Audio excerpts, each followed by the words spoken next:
How to draw orthographic projections from isometric view. First, we will draw front view of this object.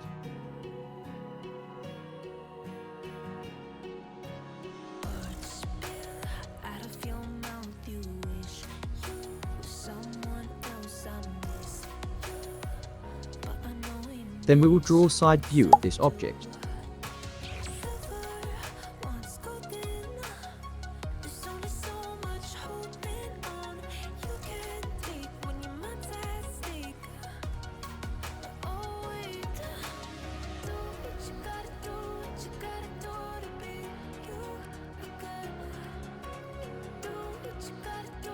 And finally, top view.